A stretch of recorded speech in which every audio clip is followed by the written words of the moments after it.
Alright, here's a quick how-to on how to install a sub in a 4th Gen F-body. I installed this Rockford Fosgate P3 10-inch dual forum sub in a sealed box I purchased off of subthump.com. It sits in the place of the CD exchanger. It's a very snug fit. I would highly recommend it.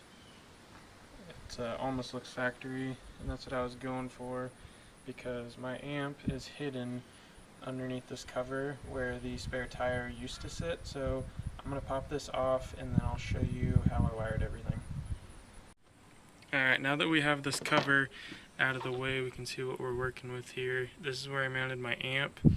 I took out the spare tire and the mount, and in its place I put that sheet of wood and then mounted my amp to it.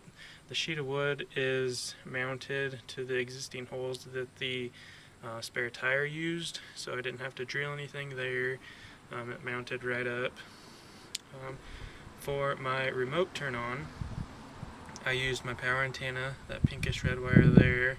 I spliced into that. That works no matter if my radio is playing or my CD player is playing. And then I ran that wire to the remote terminal on my amp.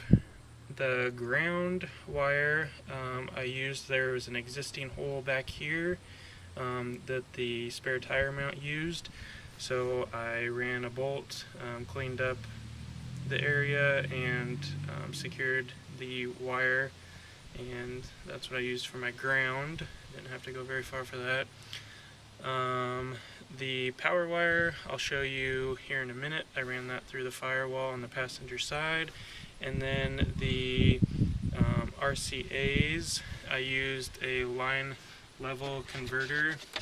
I used this Kicker Kiss Lock. That worked out really well.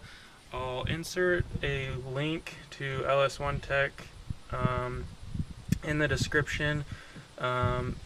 What I did was I unbolted the factory amp here and that clip there, pulled out the amp, unplugged the wiring harness, and now the wires are going to be a little different if you have a Firebird, a Camaro, convertible, whatever. So you'll have to read the LS1 Tech forum to decide which wires you need to use, but I used the right rear speaker input, the speaker wire input.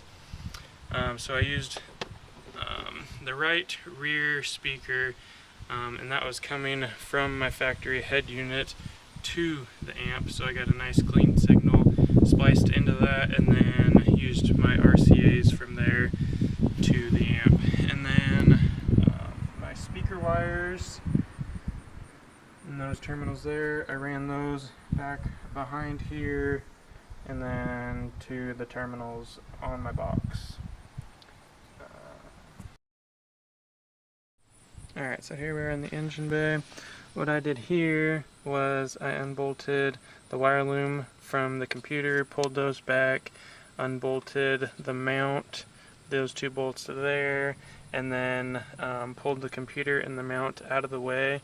Once it's out of the way, you can see a lot easier, but right down there, right there where my finger's at, there's a rubber grommet, and you can run your power wire through it without cutting, slicing, making any other holes in your firewall, and then from there just run it up to your battery.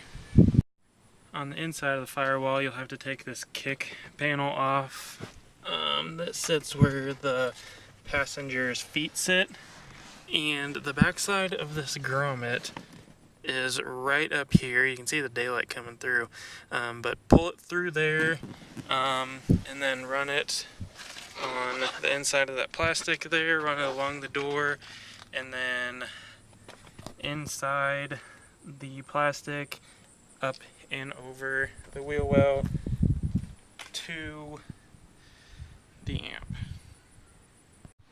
So here it is again, all buttoned up, cover's back on, everything's hidden again, no wires, no amp out in the middle of nowhere. Very clean, almost factory look. Don't be afraid to try this on your own. It really wasn't that bad, and I'm happy with how it turned out.